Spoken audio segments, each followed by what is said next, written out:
Well, hello there, Chick Chat. We are back and we have a new show that we're covering. We're, as usual, covering it a couple episodes in, but here we are.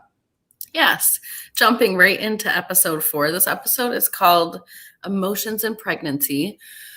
If you've been with us before, then you know sometimes when I catch the bonus episodes, and that is what I bring to you on our channel. And I can catch the bonus episodes because they come out on Thursdays. So if anyone's wondering, I think they air on Thursday nights at 9 or 10 o'clock. Sometimes they wait and drop a batch at a time. It looks like these are coming out on a weekly basis, at least so far. So we will jump right into Isabella and Bryce, who are both 18. I think they're the oldest of the bunch collectively. I think there's another guy who's 18. I'm not sure. I mean, it ain't saying much, but yeah.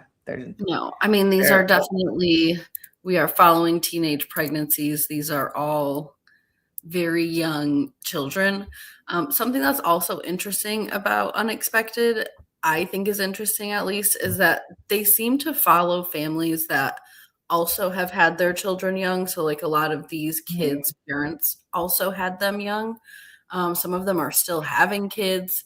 So I think like all of these are really young families. They're all right. Everybody's having kids really young. So I think that sometimes can cause some chaos, which TLC loves to follow and we love to cover.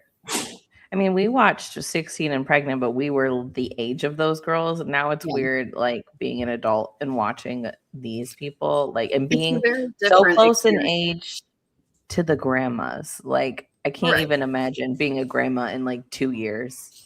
Yeah. You know? Yeah. At this point, I think we are a little bit closer in age to the grandmas than we are to the cast members, which is different. And I think Teen Mom, I do think at the time they did a good job, but I do think they did still kind of glamorize and overproduce the show a little bit. It was definitely filmed scenes. They had the little scrapbook and all of that. Like it just seemed so easy.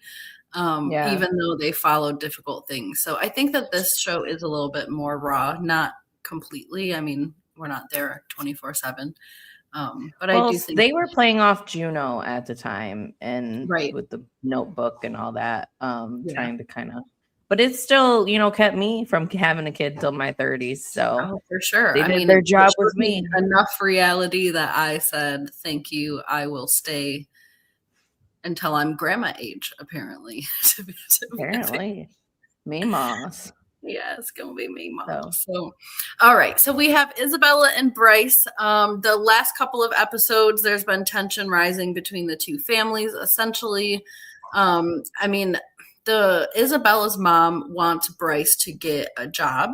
I think that is reasonable, but Isabella's mom will find out she's just a little like blunt, I think, to put it kindly. I don't know. She's something. And Isabella is kind of like a little mini of her mom. Her mom's name is Tasha. So yeah, it's just, I don't know. That's an interesting dynamic. I think I'll have a lot to say about that throughout the season. But then we have these grandparents who are raising Bryce, but the mom is also involved. I don't know if she lives there. I don't know if I missed that part or what it was. I don't think I think she comes in and out. I think she comes in and out too, but she seems to really want to be involved in arguing with Tasha. So again, I think I'll have a lot to say about that throughout, but that's where we're jumping back in. Is last episode, Isabella came over to Bryce's house. The grandparents tried to have like a little peace offering. Isabella was not receptive to that. She was kind of a brat. The grandparents are all like, oh, my grandbaby's a perfect baby. He doesn't need a $9 job. He needs a $50 an hour job. I mean, not really that, but they're really upselling him. And I get why Isabella is not having it. I mean, minimum wage has risen. I don't know if it hasn't in their area, but why does he think he's above minimum wage when he has 0 skills and he's 18 years old? Like, you got to start somewhere. And that's exactly what she's saying and her mom is saying. And I don't know if I'm quite, on their side yet. I'm just here for the drama essentially with this family. But yeah, I mean, that's what they're saying. And I do agree with that. The kid needs a job. He's got a baby on the way. He's not doing anything. He's not going to school. He's not filling his life with anything else. And he's 18 years old, and he had the gall to sit in her bed while she's boom all the way belly button out pregnant and say, why don't you get a job? I'm just like, dude, run away from this guy. He's terrible. And then the grandparents are here, just to talk about how wonderful he is, and he needs, he's got standards and he's got a future and blah blah blah, but not really offering it. I don't know, not really offering any more of that or anything to Isabella or her family that I'm aware of. So so it went left. I mean, someone made the point, I think it was Isabella's mom, that, it's not like he's out there trying to get the $15 an hour job either. He's just doing nothing. Like, it's not like he's trying to do either. Like, you have a standard that you won't work for less, for $10 an hour. But then you're what not are you in doing? An apprenticeship. You're not in a training somewhere. You're not out trying to get one of those jobs that you don't have to go to college for and make a good amount of money. You're not doing any of that either. Right. He's just hanging out at his grandparents' house, being fed and clothed and all of that. And the kid is 18 years old. I mean, Jiminy Crickets, he needs a job. He should have probably already had a job. I had a job before that. Well, he needs people in his life that aren't going to enable him to just do nothing. I mean, the kid looks like he lays in bed all day on his phone. I think that's exactly what's going on. So everything went very poorly. Isabella ended up having a fit. She's screaming outside. Her mom's on the phone screaming at the family. Everyone's screaming at each other. And I think her sister came and picked her up, and then she went home. So I think this is, later on. I don't know if it's a couple of days later or what it is, but essentially what's going to happen is Tasha, Isabella's mom, wants to meet up with the grandma and Connie, who is Bryce's mom. And they're going to meet up at the park. And this whole episode essentially is going to be baiting us into the drama that will never happen until probably maybe not even next episode. They might not even feature them next episode, but we'll get there one day. I am ready to see it. Yeah. Well, they'd start with a phone call from her to her mom, and her mom's driving, and she's like, yeah, I'm going to go have this conversation, blah, blah. I'm ready to, go to jail, basically. And I'm like, lady, like, y'all are meeting up with both of the, like, this grandma is just hoping and praying that it's going to go smooth. But I don't know how the phone call went to set up this appointment, but I'm sure that didn't go very smooth. Well, apparently there was a phone call to set up the appointment. And then Tasha called the grandma back and accused them of bullying her daughter in a separate phone call, it sounds like. So then it was on and popping from there. And I think that's when the grandma was like, listen, I'm going to fight. I'm Mama Bear as well. And we did also get a little bonus scene. It was very quick. Essentially, it was just Bryce's whole family having a conversation in the front about how they are anticipating that there might be violence and that their goal is to just stay calm in the whole thing. And I mean, Bryce's grandpa's like, I'm not going there. You're not going there. Like, we're going to be staying away from that place. And Connie, the mom, says she's going to make sure that everything's peaceful. If it's not peaceful, she's going to, quote, do her best to get up and walk away. So I don't know. I can't imagine there's going to be actual violence, but I'm here for the buildup. I just wonder, like, if this mom is here when the cameras aren't, like now she wants to be Miss Peaceful and that's my son, blah, blah, blah. Well, where were you to raise your son? Why don't your parents had to do it? Yeah, and I'm sure that there's some emotional stuff going on with your son as to all of that going on. I hope that we figure more out about that throughout the season because I have a lot of questions about that. But then we also figure out, so Tasha is driving, she's on the phone with Isabella. She says she's going to meet up with the grandparents. And Isabella is like, well, hold on, Ma, you better pull over because I got something to tell you. And Mom's like, what do you mean you got something to tell me? Like, the girl is already pregnant. Like, what else is going on? So she tells her, like, right? Maybe it is. I mean, I have no idea because they leave it on this big cliffhanger and just tell her to pull over and nobody knows what's happening. So apparently this is what Tasha's going to confront them with in the next episode that we saw. But again, we won't know what happens until that. Probably the taking of the necklace or something stupid. Something about the necklace, or maybe Bryce has been cheating on Isabella. Maybe she's got some tea or some dirt. I have no idea. Or it's twins. Who knows? Should we do this by like girl, or should we just kind of? We could in the future, but yeah. I mean, right now I have them all organized just the way. But I'd be fine to do that in the future. We could decide that. Because I think this is pretty much where this storyline stays. They just tease these people meeting up with each other, and then they hop back in for really brief moments. But we do jump into Bella and Hunter. This is probably a better picture for their introduction. Hunter is kind of like the flashy thing of this season because he was 12 when they found out that he was pregnant, which is obviously a very shocking age for kids to be doing this, let alone to be having a baby. Now he's 13 and he's in the 8th grade and he is failing the 8th grade. So it's just looking scary for Hunter and Bella.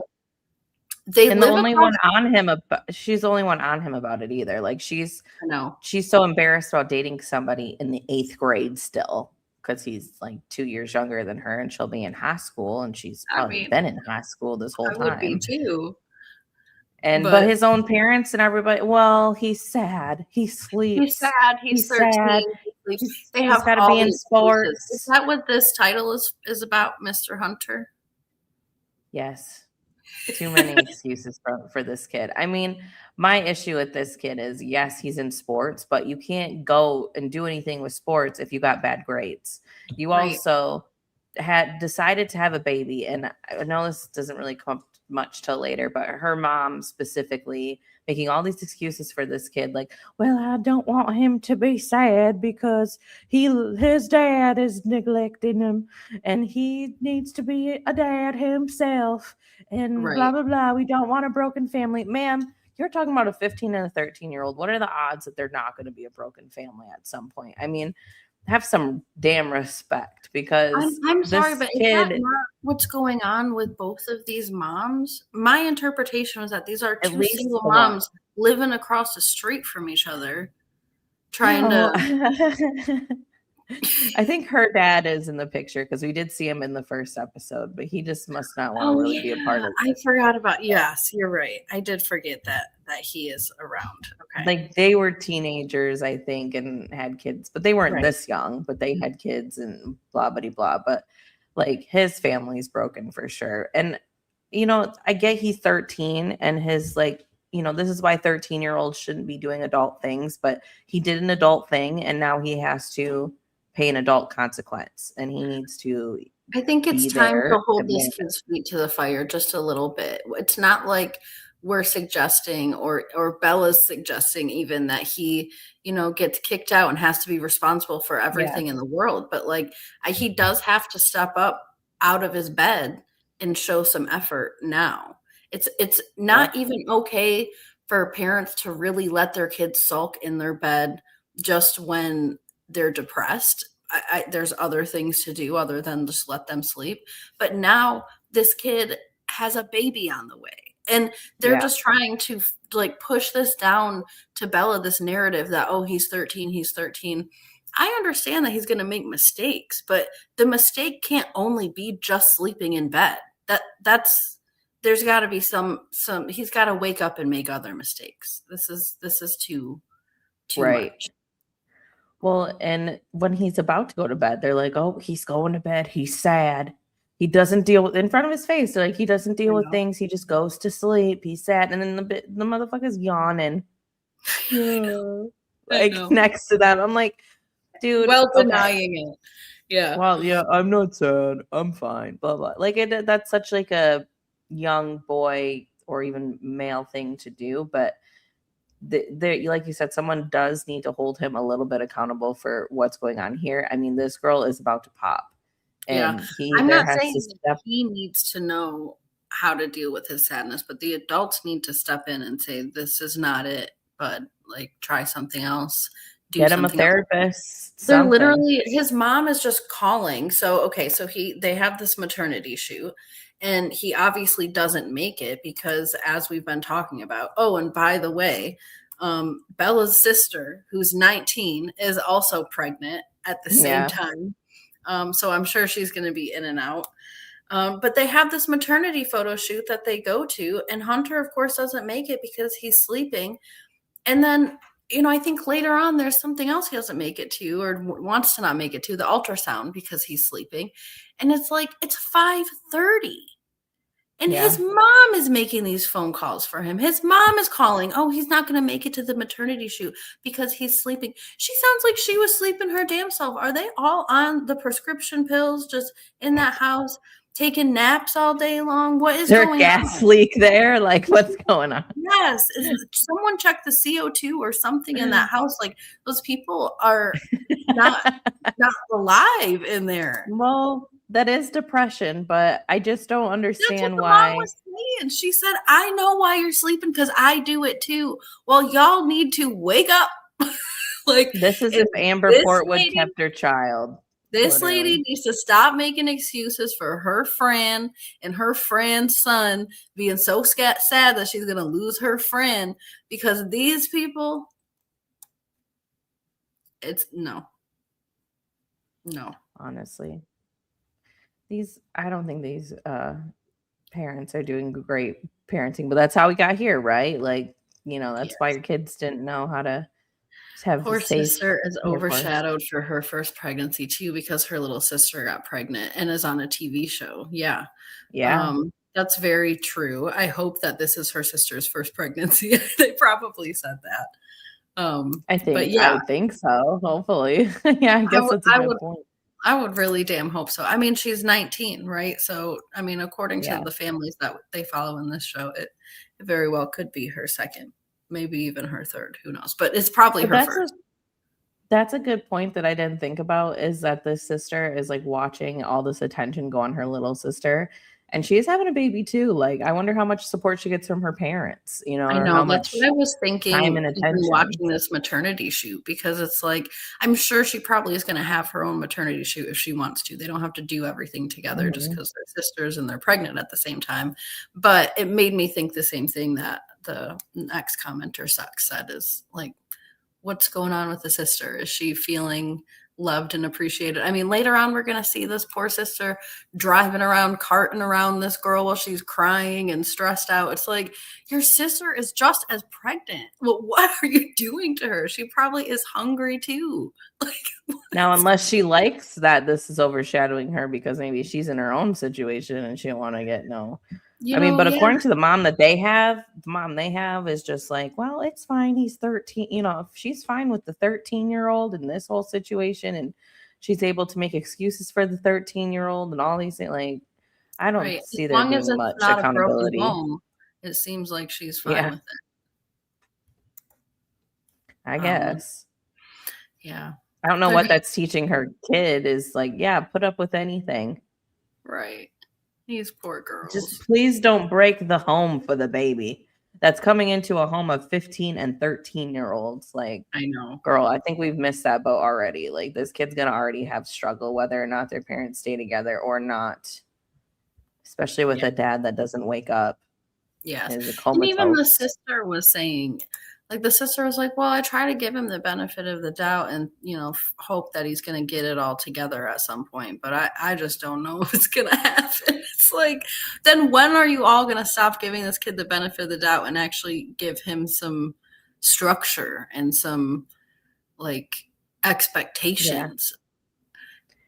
The only expectations they have for him is sports. They're like, oh, he's so good at sports, he's meant to go somewhere. Well, then someone should have been keeping a better eye on this kid and giving him harder life lessons and making sure he did his damn homework at the damn least. Like, he's not going to be doing sports. He's a father at 13 and he's failing. Like, what do you think he's going to be the next, like, basketball star or football star or whatever? Like, they say he's good at all sports. Like, he might have to pivot a little bit. I know that when he was in 6th grade, maybe you guys thought football might be a great idea. But guess what? He's 13. He's expecting a baby. He might have to, like, I don't know, figure out a liking in math or something, or figure out how to do some body work on a car. Like, I don't know. He might have to figure something else out other than how to kick around a ball. Yeah, I love when that mom came home from the parent-teacher conference, and she seemed more mad about the teacher, like, giving him a failing grade than him actually failing and stuff. Yeah. Like, the person who was really mad at him was his lady, because Yeah. she's like, "Okay, I'm pregnant by this child, literal child. I'm a child too, but this is a child. I don't know what she thought she was doing with a man that much younger. Man, oh my God, a boy that much younger than her. And at that age, because I couldn't be me. But I know. you know, but she's the only one who's like, okay, well, he is a boy, but he's also a dad.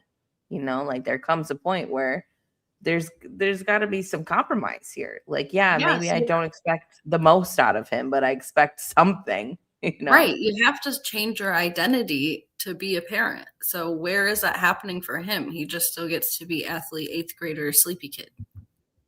Yeah. It's not fair. This girl is carrying around a damn bowling ball. She has to go to high school. It's not fair. Proudly shows off her stretch marks. So she does. And you know what? I have a lot of respect for her for that. You go, girl. Mm-hmm. I just can't believe what her mother said about that too. She's like, oh, well, Hunter still likes them. And she goes, well, he's a 13-year-old boy. I'm like, oh my God. Like the amount of cringe that I'm like, you are a 30-something-year-old woman. You should have much better insight and just much more couth of the situation. I am not a prude. I was doing these things at 13 years old that I should not have been doing. I'm not acting like I'm better than anyone. It's just, you know, when you're older and you think about 13-year-olds, I'm aware now that I should have been not making those choices. Like, it's locked in a crate. Yes, somewhere locked away. I mean, damn, definitely not doing what I was doing and not doing what these kids are doing either. But anyways, we do get a bonus scene quickly with this is Amaya and Jose. She is the first one that we saw actually give birth. So this is the first baby that we have. And in this bonus scene, they are actually taking their baby home.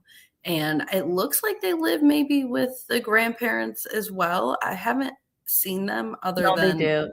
They do. Okay. They talked about it. He moved in with the mom because his mom was moving across town. So he asked to move in.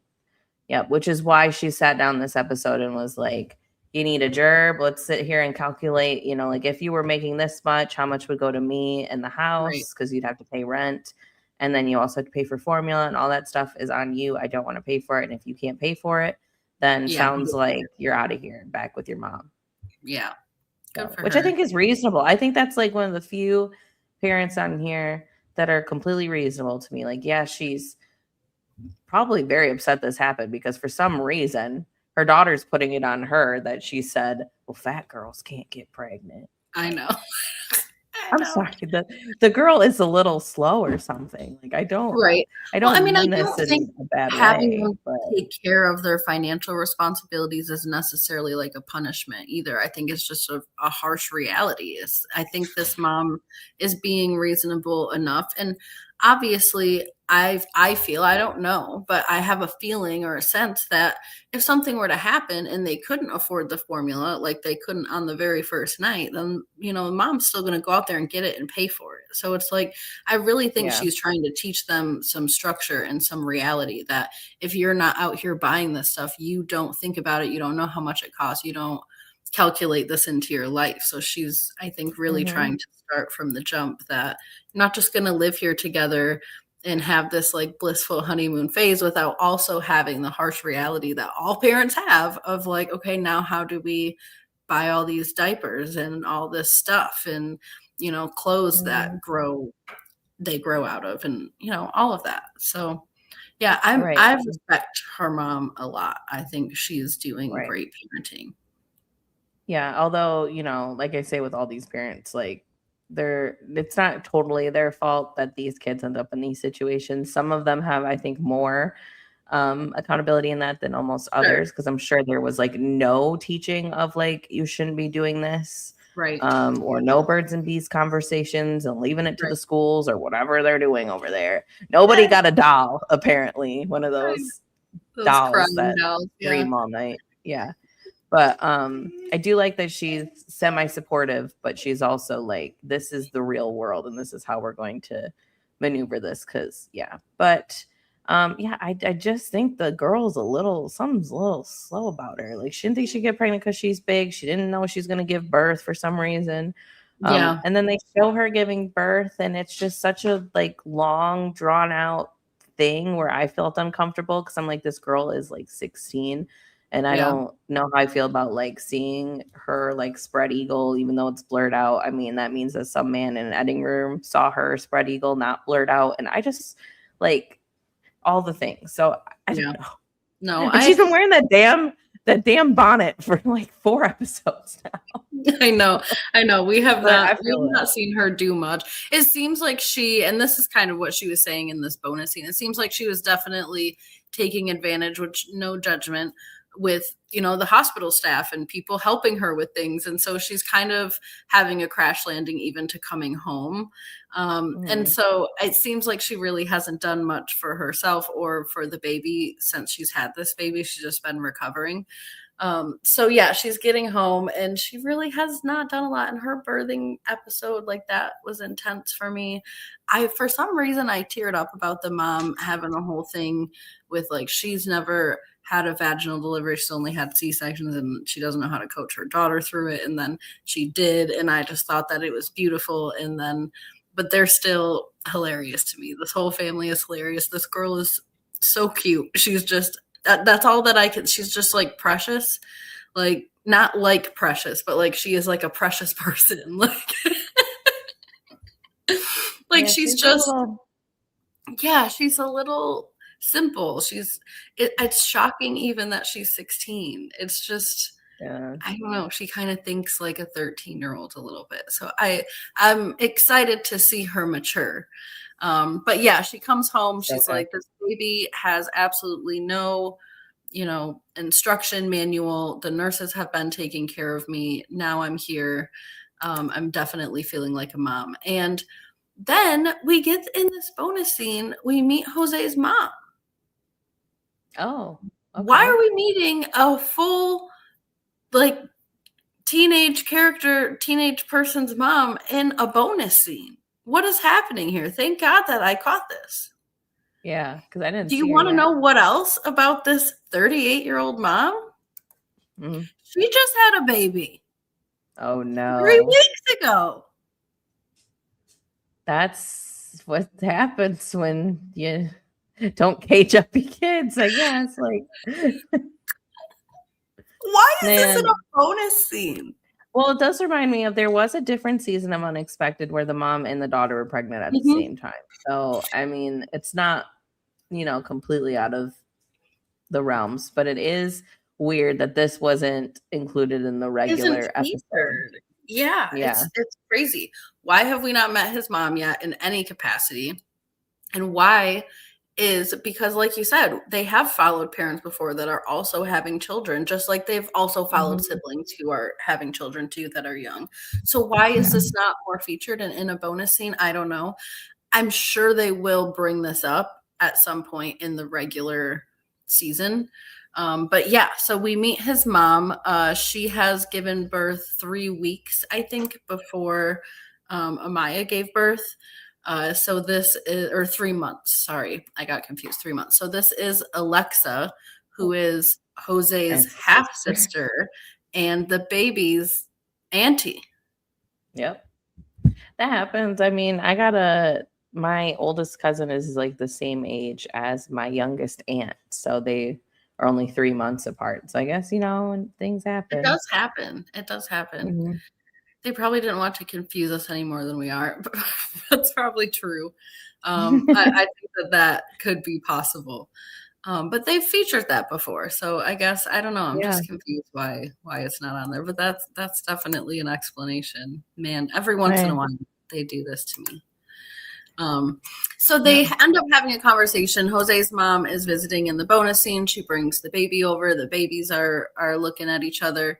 And then they're talking about how Maya has not really actually gotten much sleep. She's been concerned about when to feed the baby and like worried that if she falls asleep, she's going to sleep. Apparently she's a hard sleeper. So she's worried she's going to like sleep through the baby crying or something like that. So Jose apparently decided to set an alarm for her so that she would wake up. And then I guess Jose set the alarm and then it went off and he didn't wake her up. And so the nurses ended up feeding the baby again in the hospital. So this is when they came home. Like she just had fallen asleep and then the hospital kicked her out a couple hours later. So she's tired. And Jose's mom was asking them, are you guys ready for another long night, essentially, with the baby? I mean, Jose could also get up and feed the baby as long as it's not like totally breastfed. I don't know, but right. Yeah. I guess, I mean, when you come home though, like your whole sleep changes for the most part. Like I know people who are hard sleepers that become lighter sleepers because, they have a baby now and it's, the baby will eventually, I think, wake you up. And if you do, the thing with an alarm is like, what if the baby's actually still sleeping and then you wake the baby up? I know, I would not. Depending on how hard this baby sleeps. Like my baby sleeps through a lot, but I don't know if he would sleep through a whole alarm going off for too long. Like if the alarm isn't waking her up. Because I know for me, like when the alarms go off, I'm like, is a baby not an alarm? Is a baby crying not an alarm?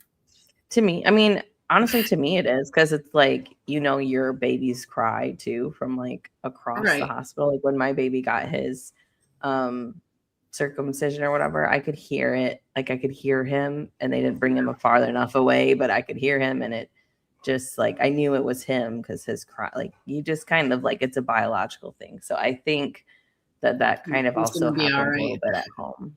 I think so. I mean, also I feel like there's 3 other people in that house. So if the baby's crying for too long, the mom's gonna get up and be like, "Hey, are you okay?" Right? Agreed. Like, we got to feed this baby. And especially in the hospital. I mean, it's probably a good place to test it out. Like, am I going to wake up to this baby or not? Like, at least the nurses are here. My mom's here. The baby daddy's here. Somebody's going to feed this child if I don't wake up. Sure. But I mean, apparently nobody woke this girl up. I don't know how many days she was in, but I'm sure she's also exhausted in the hospital because she that's what was in labor for like 50 hours or however long she was in. So it seemed like a whole damn month. It was definitely over a day. So yes. So we see, is it Mia or Maya? I think it's Mia. Okay. We see Mia and Jesse for the first time. These two are 16 years old. So far what's going on is that Mia lives at her dad's house and her dad hates Jesse. And that's basically been the plot the whole time. I don't really know why he hates Jesse other than the obvious that she's pregnant now. But he did say he hated Jesse before that. The pregnancy just made it worse. And then there was also a scene where the dad got extremely upset hearing about how they actually got pregnant because it was a very teenager, irresponsible decision to make. So hearing it made him like fly off the handle, which made me laugh because this guy reminds me, the dad reminds me a lot of my dad. He's just like, does not care about hurting your feelings. He's going to tell you what's up. Right. And I mean, he had reason to be upset. I mean, did she know he took the thing off or because, like, I guess without saying it exactly, because, YouTube and everything, but the kid took off the protection glove, the protection during the act. And I don't know if that was something she knew about while it was happening and she was like, okay, sure. Or if he just did it. Because if he just did it, then that's actually like, isn't that illegal? She knew. No, right. But if she didn't know, I mean, isn't that kind of like technically like illegal?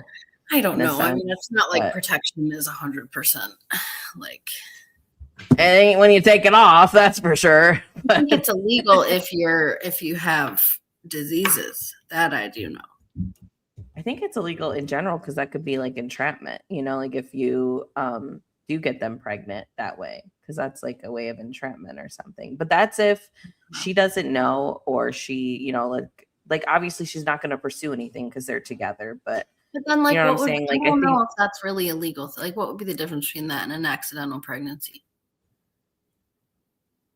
What do you mean? What's the difference? Because it's intentional. You're taking off the thing, you know? Yeah, but that's like a slippery slope. I don't know if that's illegal, but we'll see. I don't know. Maybe I'll look into it while we're. I'll look into it while you're talking about them. Why don't you? That is a fair question. So, okay. So we have Mia and Jesse. The dad is upset. And oh my gosh, no. Do you guys see this power flickering? Please pray for me and my power. Like, we're gonna have to do Love is Blind tomorrow. I was out of power for 6 hours today. It finally came back on at like almost 3:00. I'm gonna be so sad if it goes out again, you guys, because like everyone down here is without power. Please, all the thoughts. We still got Love is Blind to do, so I know. Oh my gosh, it's still flickering again. Well, let's get through. Okay. Let's keep chugging. Yeah, so we got a baby shower that we're covering here. There's a lot of baby shower stress going on. Jesse wanted to spend the night before. Dad wasn't having it. Obviously, he's not liking Jesse. He is very much against Jesse being around in the house during the day, let alone spending the night. So they tried. Dad said no. What did you find? Okay, so according to the Googles and everything, whatever, secretly removing a protection item, you know what that is, without the other person's knowledge or consent is illegal in many places and is commonly called stealthing. It's called stealthing. So because the person didn't give consent, it's almost like equivalent to grape in a sense. I'm turning my heat up a little bit just in case. I guess it's not like, it's an accidental pregnancy or whatever. That's the problem. It's like the fact that it's not consented and that it's right. Okay. Yeah. Cool. Well, that's good. I'm happy. It does risk pregnancy and STI. So the more you know. Oh yeah. Anyways, good. That is a good thing. Let's protect humans from getting impregnated when they don't want to be, especially when they're using protection. Nobody should be doing that to people, and they should be held accountable. Back to Jesse and Mia, but thank you. So, Jesse's helping set everything up. Mia is stressing out, and she brings up here that her mom has not been very reliable in the past. She's somebody, if you tell her to show up at 6:00, she's going to show up at 9:00 if she shows up at all. And it just makes me chuckle that this woman thinks that she's entitled to being in the delivery room when I don't even know if she'll be on time. Now, I don't think the boy's mom is entitled either, but boy, these moms are something else. This is going to be entertaining between the moms. I think that's really where the main show is going to be for this whole thing. But apparently the mom has fallen into addiction. She has been struggling pretty much, it seems like, for Mia's whole life. So that's why she has been living with her dad. And mom, I don't know, pops in and out every once in a while. Yeah. And he is just, he's kind of acting the way I probably would for a while at first. Like, he doesn't want these people spending the night doing anything like that. But the damage is done when it comes to like spending a night. But I can see him trying to make things a little bit harder for them because, they did something like this. They're under his roof. He's got every right to be like, he can't live here. And honestly, like, I'm not totally mad at him not letting the kid live there. I think a lot of parents just like move the damn kids in and then they grow up too fast in that situation. Like, oh, now we're playing house under my mom's roof. And, I think that creates a different set of issues. But I don't know. There's no perfect way to do this. Like, there's no perfect way for a teenager to have a child. So that's very true. Yeah, it's totally illegal. So he's lucky that dad didn't. Well, that I think was a given either way. Yeah. He's lucky after that first text message when he said he left his daughter. I know.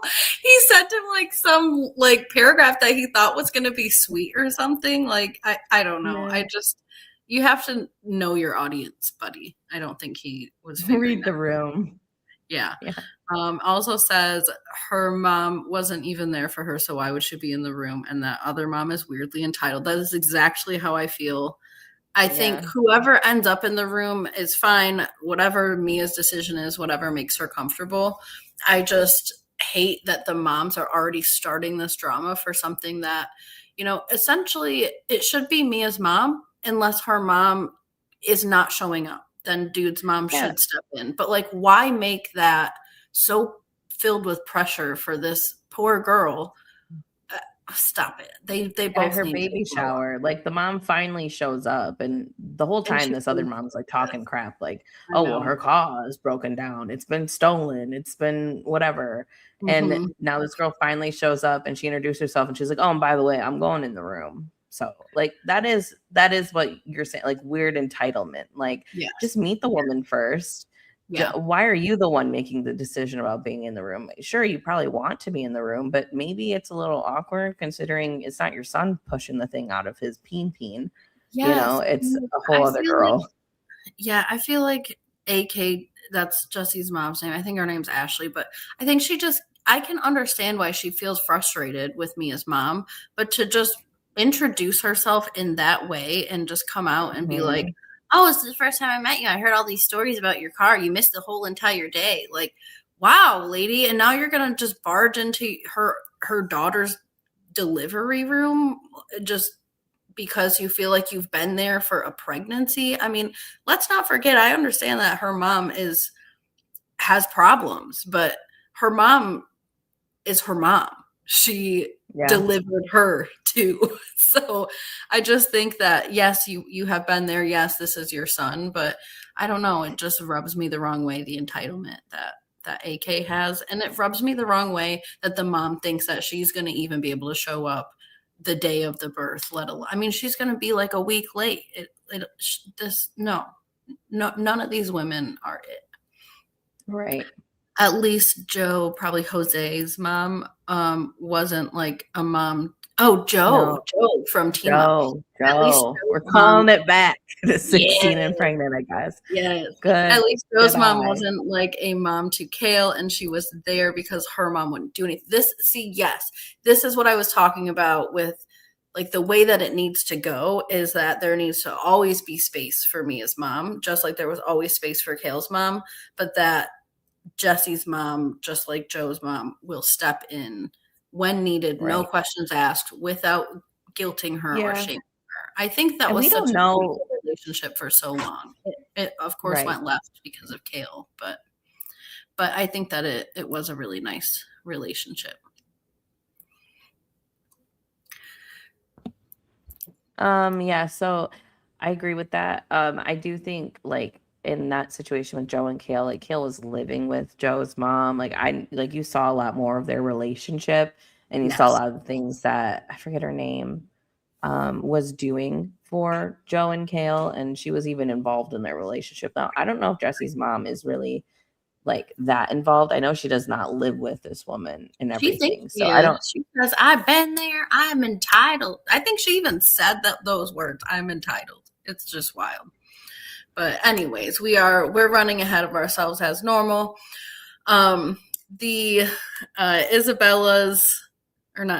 Bryce's grandparents are getting ready to go meet Isabella's mom. This is just a really brief scene. Really, the reason that I took a picture of it is because this grandpa, his name's Kevin, I guess. This grandpa cracks me up. I mean, they're getting in the car and he says, it's been nice knowing y'all. And then there's a little confessional in between, and he's all saying how he doesn't think that they should even be having this meeting, and basically that the lady is a B word. I mean, do they really think that two of them couldn't take her? Like, there's 2 against 1 right now. I don't think that. I mean, I don't know. At least they're meeting somewhere public, although it looked like a park or something where no one can step in. But it did look like it was like an empty park. The guys letting the women fight. Classic, right? It's just crazy. Yeah. Mm-hmm. This is really a situation between Bryce and Bella or Isabella. And I do think that like maybe that should have been a meeting where everybody might have been there. And when it's died down, not the next damn day, like let's take some time, cool off, get some notes prepared for our next, or a PowerPoint for our next meeting where we can lay out like what needs to happen here. Well, yeah. Right. Because at the end of the day, I mean, it's looking like this is, I don't have a crystal ball, but I don't know if it's that hard to see into this future. It's looking like this guy's going to turn into some deadbeat dad that doesn't really see his kid, doesn't really care to see his kid, probably gets another girl pregnant within the next like 2 to 3 years. Yes. Because there's been no accountability for this kid.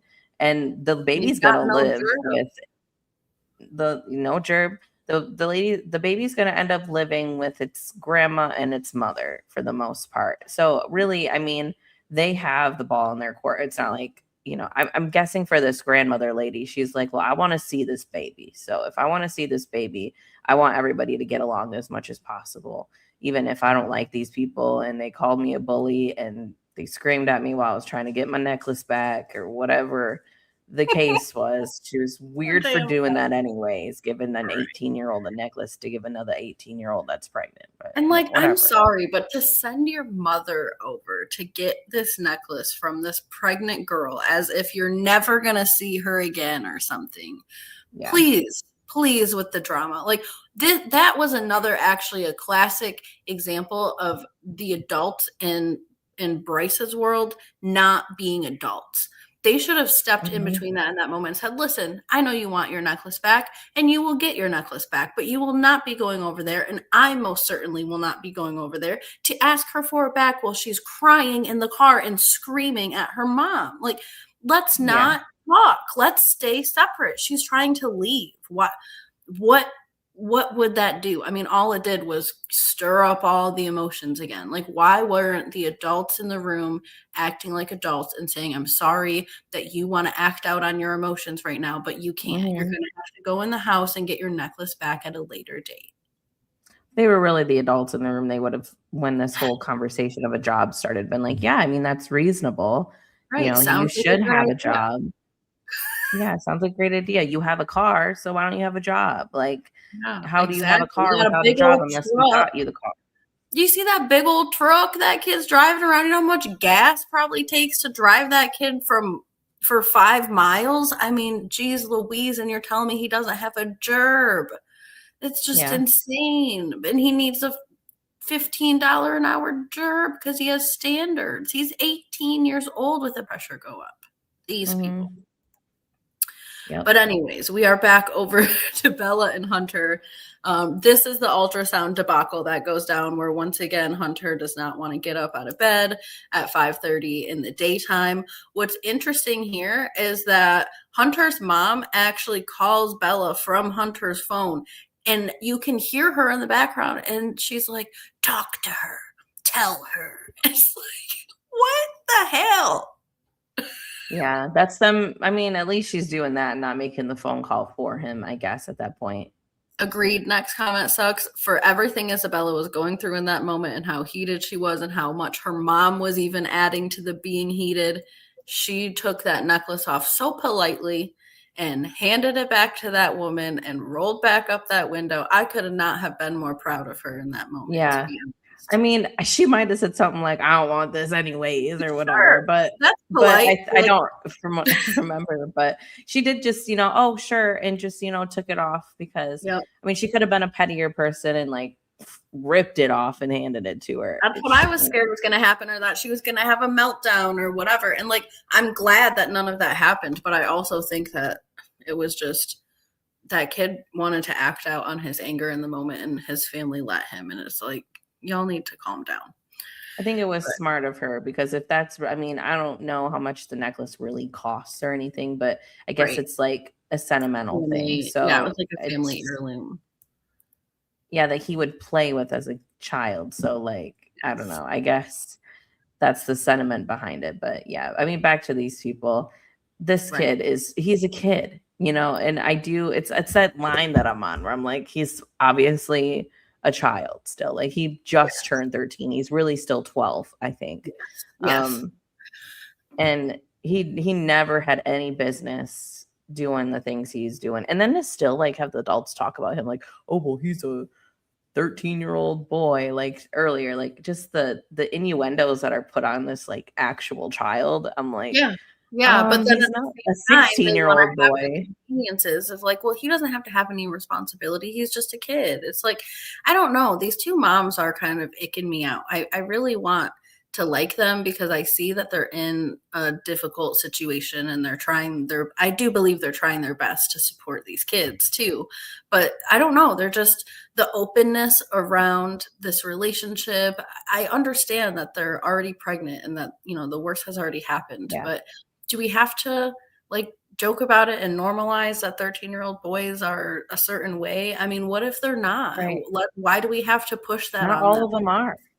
I have a 13-year-old nephew and all he talks about is football. Like he doesn't do any of this. Like it's not normal. It's not normal for everyone. Like not everyone is doing this. Not every 13-year-old boy is acting like they're 20. And if you're going to act that way and you're going to get your girlfriend pregnant, you don't get to sleep all day. You don't get to be a 13-year-old at the same time. You've now aged yourself, so automatically. Yeah, someone's got to hold this kid more accountable, and he's being able to skate away because no matter what argument, she's like, well, if you're not going to do this, then I'm done because I already feel like a single parent. She's probably entitled at this point. I don't know how many times this kid's probably done thing after thing after thing and not followed through. But her mom's like, well, you don't want a broken home for this baby, and cries about it on national TV. And I'm like, listen, lady, I don't know what kind of flex it is to try to keep a 13-year-old and a 15-year-old together. I know. Like, for what? Right. They're clear. They clearly are not good for each other right now. And trying to force. And what home do they have? Right. What home do they have? They're in separate homes already. The home is not together. They're not already married or something. It might as well be the same home. I'm sure the way that these two moms are acting, it feels like these two are staying the night with each other every night, just like hopping homes. Like this is where we live together. Like it just feels very loose and easy and fluid. And again, like I think that there should be some flexibility. They are pregnant and at some point they're going to have to raise a kid together and, sure. But I just think I don't know, the moms are icking me out. I don't like how her mom is forcing her to stay in a relationship that's clearly bad for her. It's putting stress on her when she's pregnant. It's putting tension on her relationship with her mom. And like this kid, maybe things could be fine if everyone would just take a deep breath and stop trying to push and shove them together. Like, let the kid breathe, let her have her baby. Maybe he'll come around and they won't be so toxic with each other if they're not constantly pushed back together when they're still arguing. Like, don't we all as adults, when we're arguing with our spouses, have the autonomy to go in the other room when things get heated? And here her mom is saying like, don't do that all the time. It's just, I don't like it. Yeah. Hey, Padawan. Padawan says she needs a break, at least even if she breaks up with him, they could get back together. That's kind of what I think I'm trying to say here. Yeah. Yeah. Thank you. I mean, yeah, like you're saying, like, if they just keep getting pushed together right now, that's gonna ensure your broken home there, ma'am. Like, let them mature a little bit. Like, that doesn't mean that they'll never be together, although the odds are definitely not in their favor, ma'am. Like, I don't know. I know maybe it worked for you, but it's not gonna work for every single person in your family that the first person they have a child with is going to be there forever. I mean, especially if they're popping out kids at 15. Right. I just think that these parents aren't even taking accountability for what happened. They're not taking accountability to these kids. And now they're like, oh, well, now that it's happened, let's be a perfect little family. Like, no, that's usually not how this works. Like, let's just be realistic and help your daughter and be there for your daughter as much as you can. Sure. And that would be cute if they could be a perfect little family, but that's not what's happening right now. And the parents need to step in and help these kids deal with this conflict more than just saying you need to communicate. Like, she's telling you she's tried. This kid won't get out of bed. He won't show up to appointments. Like, why are we continuing to coddle him? I didn't understand though in this scene particularly what she was telling him about like, you have to change or you need to leave? Was she saying he needed to change his clothes or he couldn't come? Or was she saying No, just change himself, I think, because or he she did needs get to out. get out of the relationship? Yeah, Okay. he did get out, like, he was about to go into the appointment, and she's like, this is just, you're not showing up for me. You're not, why didn't you Right. want to come to the appointment today? Blah, blah. And he's like, well, I've been to Right. all the other ones. And she's like, well, this Right. is the last one. And Right. he's like, well, like, I didn't want to go today. And she's like, because you want to play video games or something or sleep or whatever. And he's like, Right. I'm Right. tired I didn't or know if whatever she the was case trying to was. tell him to change his clothes. And I was like, okay, that's a lot. No, I don't think that that's what it was. And then, she has this big blowout, I'm assuming right outside the damn appointment that, and the mom drives this kid to the appointment, gets out, he argues with her for a second, hops back in the car, and then what? She's driving him back away again. Like, I just think this is horrible parenting for one, but two, and then she's like arguing with her mom outside and then decides to not even go to the appointment. And I'm like, I mean, I get she's stressed, but let's not normalize like acting like children outside of, I mean, I get we're children. We are children. But if we're having babies, let's not act like children outside of the offices of the people who are going to help bring your child into the world. I think, especially with a whole camera crew outside, like, you don't think that these people, when you call in, you're like, yeah, I don't feel good, I'm not coming to my appointment. They're like, oh yeah, we saw right out front the whole thing. Honestly, there probably ain't the only ones out there arguing in front of that appointment place and leaving. So with the camera crew, they are. They might be the first of the camera crew. That damn number's calling me again, Miss Ann. In the backwoods of Louisiana somewhere that they are. I don't remember, but they're definitely the only ones out there doing that right now. I didn't see no one else in the background. Like, not that day. Definitely not that day. I think definitely, especially not on camera. But we hop back over to Amaya and Jose, and this is essentially like the budgeting conversation. I think we've talked a good amount about this, but I think I like I said, I think that this mom is definitely doing the right thing by sitting him down and talking about all of this stuff. I also respect that she's doing this before he even gets a gerb.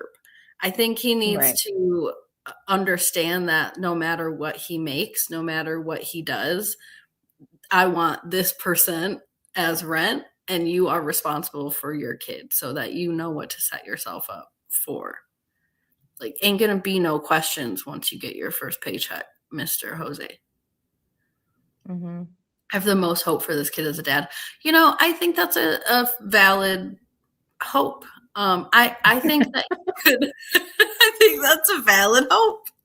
I do. Yeah, I could agree with that. I mean, I think he's a little quiet, but I do think it seems like he takes feedback well, and he's not argumentative, and he's not aloof, and he's awake most of the time. So I think as far as the dads we got going on here, I think we're in good shape. I mean, compared to the rest, for sure. I mean, I guess we'll see how the rest of the season goes, but definitely, so far, so okay, Yes, we got hope. We can all share in the hope. We have the hope. We have that hope.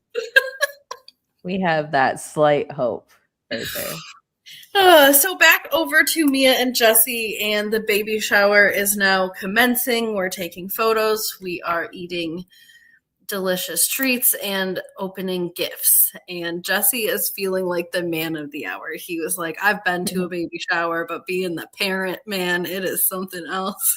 He's so excited. This definitely kid is. He kind of cracks me up a little bit. It's like he's really quiet, and then when he talks, he has this kind of funny personality. I don't know. I think I like him the most. I don't know how he'll be as a dad. I don't think his mom will let him run away or anything, so I'm sure he'll be present enough. And he's madly in love with Mia. So I have some hope for this couple too. Let's hope. Crazy? They have the obstacles of their parents, I think. In some of these cases, the big obstacle is the relationship. Some of it, the obstacle is the parents, and some is both. I mean, like Hunter and whatever. Like those, that Bella girl has a lot of things working against her. So yeah, they're all that family is doomed. Yeah, I don't know if Jessie has a job. They never like touched on that. I don't think. I know that she has a job because she spent $900 on this shower, and she's like, oh, it's so worth it because I got $900 in gifts for sure. And it's like, girl, it didn't have to be an even trade. Like, you could have maybe spent a little less since you're so young, but whatever. It's your money. If you have it saved and you have things allocated to where they need to be, spend your money how you want, girl. But you could have also had a little extra money and then whatever, because I don't get putting those weird hats as the centerpieces. I think they were kind of cheap centerpieces, to be honest. Just, I think that's what. But when she's talking about the $900, she's like, "But look, I got these hats." They weren't in hats, Miss Ann. Those gotta be like $3.50, maybe $5 with inflation. I guess. I mean, I know it's got to be, but I just like that's the product she pulled out. That was worth her $900. It was really exciting.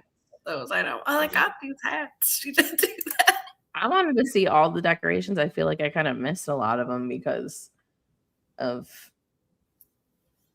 not the show kind of focused on the moms at that point. But I'm like, where'd she spend this $900? Because I know a lot of this stuff could have been maybe bought for like maybe $300 or something. I know it wasn't looking like a $900 thing for me. I mean, even when they were scanning it all on the episode and it kept going up, I was shocked. I'm like, oh my gosh, like I put on a whole wedding. I'm sure I had more than $900 worth of decorations, but like these are small hats and table covers. I did not. Yeah, I didn't. I don't even think I spent $900 on just decorations and stuff. I mean, she might have also bought some plates and forks and stuff, but those things are not expensive, and you're getting. I mean, I hope she bought a lot of things with that money. Yeah, I hope she really got more than just decorations with that, because I just had a baby shower and I don't think I spent more than like $300 on decorations, and that was definitely. And I mean, I don't personally justify like what I spent versus what I got in gifts. That maybe other people do that, but I just thought that was an odd comment. Yeah, that's why I kind of was like, okay. Yeah, you could have had both, girl. Okay. Like that's true, but like I don't know. I mean, they were bringing the gifts regardless of what the place looked like. So I mean, you could have had both, girl. I'm not thinking like the gifts that you got are now replacing or replenishing your bank account. If you're, $900 down, that's not nothing. So it's pretty much like you bought the gifts for yourself. You could have apparently, according to you, then you didn't really need the shower. You could have just went and bought yourself all the gifts. What a great point. And saved the extra stuff. It is windy here. Yeah. Oh my God. My screen is falling out of my window, you guys. It is so windy here. Like it's literally just hanging off my. There it goes. You kind of hear it. Hit the ground. Okay.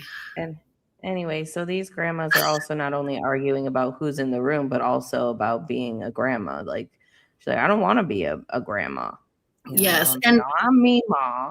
She actually reminded me of probably how you would be if you learned this information, that you'd probably be angry for a long time. But she did decide to change her mind once she learned that it was a girl, and then she got excited. But I just feel like, because she was like, I was mad. I was walking around the house mad. I didn't know what I was going to do. I'm not ready for this. I know they're not ready, but I'm not ready. Right. That's going to be Anne if that ever happened to her. And then I'm going to be lovey. Yeah. Yeah. Then you're going to be like, oh, baby, lovey. No. Yeah. Like call me lovey, like the Kardashians. Mm-hmm. Yes. No, but I don't know if I'd get over it just by learning the gender. Like, okay, cool. But you still done got me, messed up. I'm more concerned of all her kids. It looks like she has a lot of boys. So I think she only has one daughter. So I think that's part of it for her. I am very concerned at this little baby sign that looks like it's about to fall all the way over. Like they showed it on the ground during the episode. It was toppled over. I mean, I know that's right before. Kind of what it's supposed to look, not all the way symmetrical, but right? It's not supposed to be the Leaning Tower of Pisa over there. Like, so we got a mini bonus scene here too. I think this is the last bonus scene of the episode, but we got to see Mia's friend. It says Mia's best friend and mom, and I cannot tell which one is which. Can you? No, she does look quite a bit older. I'm assuming the mom is on the right. On the who? On the where? On the any vote, y'all? Here's a better one of their face. I feel like this has got to be the daughter, right? Her skin is more. Her skin is better. Not by much, but yeah, I think so. Things going on here. That's a young looking mom, though. I mean, well, she probably is a young mom. I'm not gonna lie. They're all these girls. This show follows such young families. But I will say, like, I think the ones that are turning grandmas or whatever look older to me, maybe just, with the shock of becoming a grandparent, just like ages you 10 years, but they don't look like they're only a couple years older than me. Like this woman does. This woman looks like she's in her like 30s or something. Yeah. The other ones look like they're in their 40s because they've just been, it's like they've been aged like a president finding out that their child's expecting or something. I know. So true. Maybe that's what's so these two are talking about kind of the pain of Mia's mom not being around, and that they're both kind of keenly familiar, I guess, with what that is like for Mia, and that they're a support system for her. So, I mean, if they're a support system for her, why ain't this mom trying to get into the delivery room? She'd probably been there longer than Jesse's mom. She is like, I ain't touching this with a 10-foot pole. Blame her for that. I'll support from the sidelines. Yes. So yeah, they finish up the shower. They do a family photo. Everybody is getting ready to leave, and Mia is talking about how tired she is, how satisfied she is with her shower and all her gifts. And then look, here's her mom, 41-year-old Nicole, on the job, 5:30 p.m. Don't even think she came with a wrapped present, or maybe not even a present at all, but some grocery bags and couple of grocery bags. Oh, might we have another big gulp? Gas station pop big gulps here. We know that's the sign of a good mama. So I do also have issue with like Mia in this situation because like I got an aunt like this where like everybody knows she's always late, and she said in this confessional earlier, like, if you tell my mom this time, she'll be 6 hours later. Like, tell your mom the wrong time. Just tell her the wrong time. Tell her earlier, so then she's on time. We've done that with my aunt for many a Christmas. You tell her 3 hours earlier, and then she's there on time, and she's upset that she's on time. But that's the thing. Like, I have a little bit of an issue of like, oh, where's her mom? Where's her mom? I don't know if people were trying to call her or anything. Her mom should have been there. I mean, you would think, but if you know your mom's an irresponsible lady, then just then tell the woman the wrong time. Just be like, the shower's at 1:00 if it's at 4. Tell her it's at, because then at least if she's there early, she can help you. Sounds like the mom was supposed to be there in the morning setting up. So I mean, maybe tell her it's at 7 a.m. Yeah, I don't know. Tell her be here at 7 a.m. and then she'll be there at 2:00. It's one thing when it's your aunt and whatever, but I don't think it is this daughter's responsibility to try to play the games and mental math of when will my mother show up at what time and when do I do this. But you're right. That is a great point. Everyone else probably should have been doing that. They should have been making sure that this woman is there no matter what. Somebody should have even went and got her. I mean, Jesse's mom was talking about, I would have went and got her, but we all know that wouldn't. I mean, that's an option, sure, but you can't. If you know somebody's irresponsible like this and she's been out of her life, like in and out or whatever, you can't expect them to all of a sudden put on the super mom cape and just like change, Like, I guess to me, I bring up my aunt. I mean, my aunt is someone's mom and she treats them the same way. So you just, you kind of have to either bite the bullet and be like, listen, I'm gonna tell her the wrong time. or whatever. I know she shouldn't have to do that, but that's the situation she's kind of in if she wants her mom there on time. Now, her mom didn't show up on time, which she can still be mad about. I mean, her mom didn't show up till everybody was leaving. And I would be embarrassed if that was me, but not everybody is the same. This woman hasn't been showing up for how long. So I don't know if I would have expected much out of her to begin with. No, like you said earlier about the whole being in the room thing, like she wouldn't even show up on time, most likely. So you could say, I'm going into labor right now. Do you think this woman's like going to hop out of bed and put out her cigarette and get in the car real quick? I don't think so. No, it's going to take her 4 hours to locate her car because it's been stolen, and then another couple of hours to fix it after a break. So it's going to be a minute. Yeah. So I think get Hunter and Bella's final scene, and it's mostly just Bella and her mom not talking. Eventually they do talk. I am not a big fan of this mom giving her own daughter the silent treatment over having an argument with her boyfriend. Yeah. I think that is incredibly immature. I am glad that the mom gave some kind of explanation. I don't like that explanation, but she said that she didn't want to say anything that she would regret and something that Bella would remember forever. And yeah, okay, that's fine. But like, have some emotional regulation and talk to your child without saying something that you would regret, because the silent treatment is also something that she's going to remember forever. That when she was arguing with her boyfriend and she was crying and she was like 11 million weeks pregnant and you just wouldn't talk to her when you were sitting across the couch from her, that's so effed up.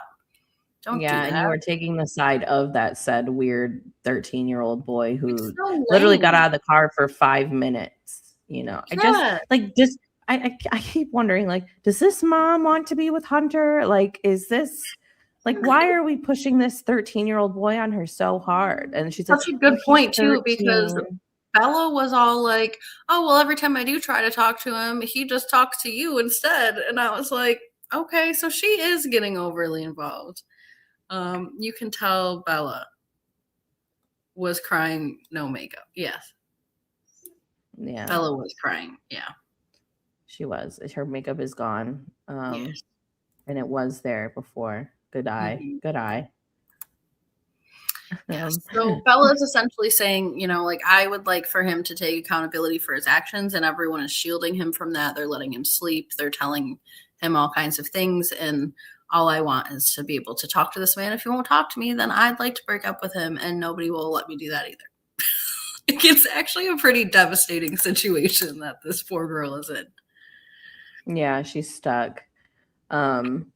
And that's kind of where they leave this episode, is this little I mean, they show us a little bit of this, but I can only say so many times that they're just leading up to this little conversation. I don't know why they trickled this in the entire episode of, well, I don't know what I'm going to do. I don't know. I know this could have been the scene before it happens next episode. Like, we did not need this dragging out throughout the whole episode. We do learn, though, that Tasha is currently on probation for theft and aggravated robbery. So, she can throw hands if she would like to. And she is. That's why they're scared. She is, because she is, quote, not worried about going back to jail for fighting Bryce's family, his whole family. And it's like, lady, if you go to jail, what's going to happen with your home and your kids and your daughter? Like, you have multiple kids by multiple fathers, it sounds like. Yeah. And none of them are living with you. So, like, who is going to care for your children? Like, how senseless. Like, just, I get going into there and wanting to have a conversation, but you're going into there looking for a fight. And I think that that's just like the most, I mean, that's so irresponsible. And she's in her 30s now, her late 30s, right. Like, and she's got multiple children, again, by multiple fathers, with no stability in that house. And she wants to be like, I'll go back to jail. An 18-year-old boy to go get a gerb while simultaneously trying to fight his entire family. And then, like, putting all these ideas in your daughter's head about how bad this family is, that probably could be a good support system for her if Isabella wasn't so, like, defensive around them, because she already has all these preconceived ideas. Now, I'm not saying that this is a great family and that they're doing great things. I mean, there's a lot of negativity and bad here. This is going to be a train wreck of a family to watch on this show. That poor baby. I mean, that baby did not ask to be born into this chaos. But, you know, as a mother that has multiple kids and she's got to have her kids watching her other kids so she can work, you can't just go to jail. You know, like you can't just be okay with that just because you're upset that somebody bullied your daughter. Like, I think that, yes, those adults should not have gotten involved in that situation at all. But it was, you know, I think for one, they were just trying to first figure out what the hell went on because they just had dinner and things, were contentious. But then all of a sudden she's running out screaming and stuff. Right. They for some reason think that this guy is like the most miraculous child that there ever was, can't do no wrong, don't need no job, can text other people about cheating on his girlfriend or whatever the case is. And that it's just a joke or whatever. I mean, they are the class example of like, not my baby. Like, it's just like this kid just has a halo around him and can do absolutely no wrong. The mom even said, not my son, not my son. She does. They're just the classic example of that. And I think there's going to be so much more of that to come as well. But we do wrap up the episode with, you know, the moms dueling each other. Yeah. We do officially meet Nicole, who is Mia's mom. And they do have this interesting conversation on the couch. The mom is talking about how she's so independent. And I myself wanted to just about jump through that screen and strangle that woman because it's like, do not use that girl's forced independence against her to say you don't need me and then simultaneously be like, I'm so sad that you don't need me anymore. Like, you have this girl in tears just by saying this. Like, you don't need to make comments on this stuff. How about you just sit your butt down in that chair and you say, I'm here now. How can I help you? What can I do? Because that is all that you need to say to this girl. And take some accountability for not being there. I mean, she's independent because you weren't there. You know, that's what you said, you know, and for you to be like, oh, you're so independent. You don't need me, don't need anybody. And it's like, well, why is she that way? You know, and for her, you know, and you can see the girl shutting down in real time. Like, is this woman insane? Like, she's always gonna need her mom, but you're not gonna need a mom that's not gonna be there for you. Like, eventually you become pretty independent. She's gonna stop needing you. It's really, like, quite frankly, that simple. I am in my 30s and I still need my mom because my mom shows up every time that I need her. It is literally that simple. So it's not really rocket science. It's also giving from the mom, like, you know, she's all like, oh, well, I miss when you needed me and all this. It's like, are you about to go out and have a whole nother baby or something? Because she just sounds like she has baby fever. Like, I just miss when you were little and you needed me for everything. And what a slap in the face. And I just know that she's the type of woman that's going to be like, I just need a do-over. Like, completely disregard the rest of her kids. Yeah. Right. No, I could see that because just the way she was talking about it and the look on the daughter's face is like, yeah, I mean, you could still be doing what you need to be doing now. Eventually the babies grow up, you know. That's just what happens. You know, that's the side effect of having a baby is that they get older and they get bigger.